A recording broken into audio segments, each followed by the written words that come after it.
गंगा किनारे बसा हुआ छोटा सा गांव सूरजपुर अपनी सादगी और शांति के लिए जाना जाता था।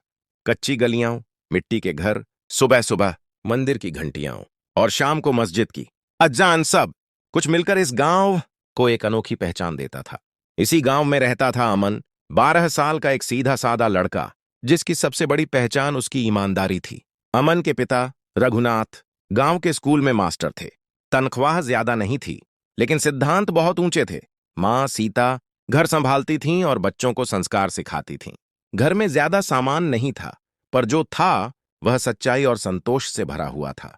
रघुनाथ अक्सर अमन से कहते, बेटा, दुनिया में सब कुछ छीना जा सकता है, लेकिन अगर इंसान ईमानदार है तो उसकी आत्मा कोई नहीं छीन सकता। अमन इन बातों को सिर्फ सुनता नहीं था, जीता भी था। पहली परीक्षा। एक दिन स्कूल से लौटते समय अमन को रास्ते में एक बटुआ मिला। वह चमड़े का था और काफी भारी लग रहा था। उसने खोलकर देखा, अंदर 5,000 रुपए, कुछ जरूरी कागज और एक पहचान पत्र था। पहचान पत्र पर गांव के ही सबसे अमीर आदमी सेठ धर्मपाल का नाम लिखा था। अमन का दिल जोर जोर से धड़कने लगा। 5,000 रुपये उसके लिए बहुत बड़ी रकम थी। उसके जूते पुराने हो चुके थे, किताबें फटी थीं और मां कई बार कह चुकी थीं कि इस बार दीपावली सादगी से मनानी पड़ेगी। एक पल के लिए उसके मन में विचार आया, अगर ये पैसे रख लूं तो कोई क्या जान पाएगा। लेकिन उसी पल पिता की आवाज उसके कानों में गूंज उठी, ईमानदारी वो दौलत है जो कभी कम नहीं होती। अमन ने बिना देर किए बटुआ उठाया और सीधे सेठ धर्मपाल के घर की ओर चल पड़ा। सेठ का आश्चर्य, सेठ धर्मपाल का बड़ा सा मकान गांव के बीचों बीच था। नौकर चाकर, ऊंची दीवारें, लोहे का फाटक, सब कुछ रुतबे की कहानी कहता था।